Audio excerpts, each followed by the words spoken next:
Pada akhir abad ke-19, Sisilia masih dipenuhi perkebunan besar dan kondisi hukum yang lemah. Dari sini, muncullah kelompok bersenjata lokal yang disebut mafia, yang awalnya disewa tuan tanah untuk menjaga lahan dari perampok. Kelompok-kelompok ini cepat berkuasa hingga akhirnya justru memeras para tuan tanah dengan menjanjikan perlindungan. Dari sinilah lahir istilah Cosa Nostra, aliansi sejumlah kose yang mengatur pemerasan, penyeludupan, perjudian, bahkan penyelesaian sengketa antar penjahat. Dalam sistem tak resmi ini, satu-satunya aturan utama adalah omerta, kode bisu yang melarang mafia mengungkap rahasia organisasi kepada pihak luar.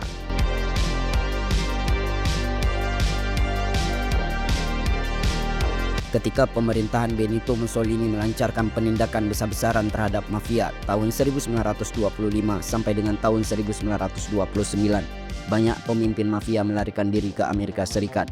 Bersamaan dengan era prohibition di Amerika Serikat, imigran Italia yang telah terlatih dalam penyelundupan minuman keras langsung terjun ke bisnis gelap tersebut.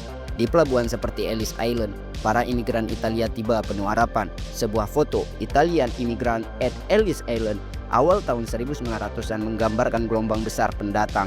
Di Amerika Serikat, mafia berkembang pesat. Konflik antar geng New York, Castellamarese War, memuncak pada tahun 1931 ketika Lucky Luciano menyingkirkan rival dan kemudian mendirikan Komisi Nasional untuk mengkoordinasi organisasi mafia Amerika. Setiap keluarga kriminal di Amerika Serikat memiliki hierarki terstruktur, bos, underboss, co-regime, dan consigliere, serta kode omerta yang sama seperti di Sisilia. Setelah Perang Dunia Kedua, mafia Sisilia menemukan kembali kekuatannya. Pasukan sekutu di Sisilia sempat membebaskan banyak tersangka mafia dari penjara, dan mafia memanfaatkan situasi pasca perang untuk menguasai proyek pembangunan, sektor konstruksi, dan perdagangan gelap seperti rokok seludupan. Pada awal tahun 1960-an, terjadi perang mafia pertama di Palermo. Pemimpin klan bentrok hingga aksi bom dan penembakan kerap terjadi. Gelombang kekerasan ini akhirnya memicu perhatian publik.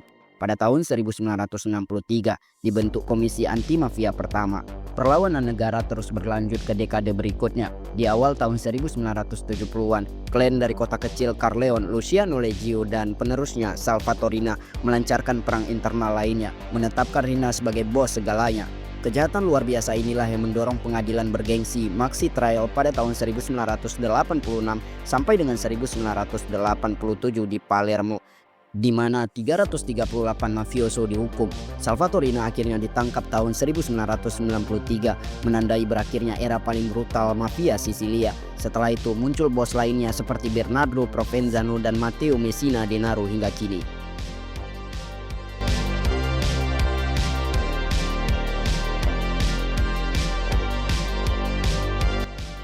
Di wilayah Campania, Napoli dan sekitarnya, berkembang sindikat terpisah, Camorra. Menurut Britannica, Camorra sudah muncul di Napoli sejak abad ke-19 dan menguat di era Bourbon dengan operasi seperti penyeludupan, pemerasan, dan perampokan jalan raya. Camorra bahkan memiliki peran dalam institusi negara ketika itu. Beberapa anggota bekerja sebagai pegawai kota atau militer. Setelah penyatuan Italia, pemerintah memberantas Camorra secara besar-besaran tahun 1882 sampai tahun 1893. Pada awal tahun 1900-an, kekuasaannya berkurang drastis. Pengadilan besar tahun 1911 sampai dengan 1912 menghukum puluhan petinggi Camorra.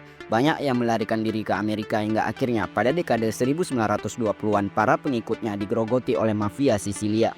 Ke masa kini, Camorra tetap eksis di Napoli dan sekitarnya, mengendalikan bisnis gelap, narkoba, sampah ilegal, konstruksi, dan terus melancarkan taktik intimidasi.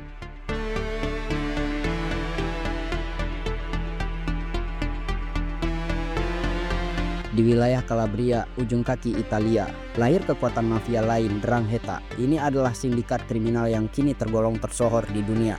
Britannica mencatat bahwa 'Ndrangheta sudah berakar kuat di Calabria sejak tahun 1880-an. Pasca Perang Dunia Kedua, anggota 'Ndrangheta mengikuti para imigran Calabria ke kota-kota lain, beralih ke penyeludupan rokok dan penculikan.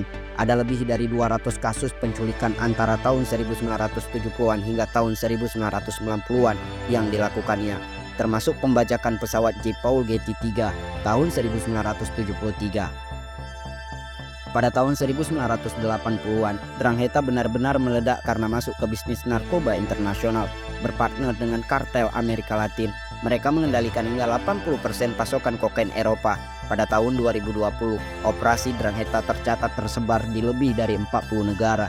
Organisasi ini kini disebut terbesar di dunia karena pendapatan miliaran dolar, sekitar 60 miliar per tahun, dan strukturnya yang menyerupai perusahaan besar.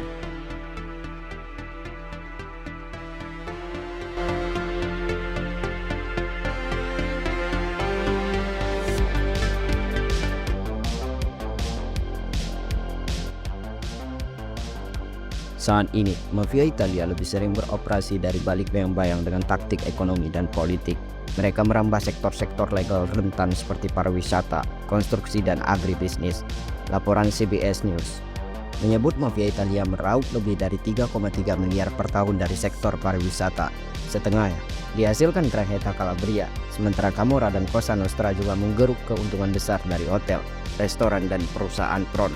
Mafia kerap menawarkan pinjaman berbunga tinggi ke bisnis kesulitan, lalu mengambil alihnya sebagai mekanisme pencucian uang dan pemerasan. Sebuah survei resmi mencatat sekitar 610 kota madya di Italia terpengaruh mafia, menyumbang 14,6% PDB nasional. Disebut mafia membangun sistem kesejahteraan kriminal yang menjerat pengusaha lemah. Pengaruh mafia juga menyentuh politik, banyak pejabat lokal yang tersusupi uang sogokan. Ada undang-undang hingga membubarkan dewan kota yang terindikasi mafia.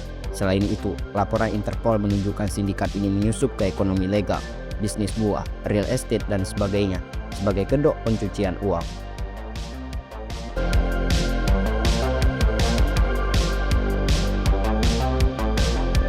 Reaksi masyarakat dan negara terhadap mafia juga terus berkembang. Italia kini dikenal memiliki sistem penegakan hukum yang kuat melawan sindikat kriminal. Sejak era pembunuhan jaksa Falcone Borsellino tahun 1992, gerakan anti-mafia sipil makin gencar. Misalnya kelompok Adio Pizzo mendorong pembisnis menolak membayar uang perlindungan, dan Libera merawat korban mafia mendukung penyidikan. Konferensi tahunan, festival, serta inovasi penggunaan aset mafia untuk kegiatan sosial seperti pertanian kolektif, wirausaha, menunjukkan budaya anti-mafia tumbuh kuat di Sisilia dan Calabria. Upaya ini perlahan mengikis kultur dukungan diam-diam kepada mafia. Populasi lokal kini cenderung menolak dan melawan kekerasan terorganisir yang sudah lama mencengkram wilayah mereka.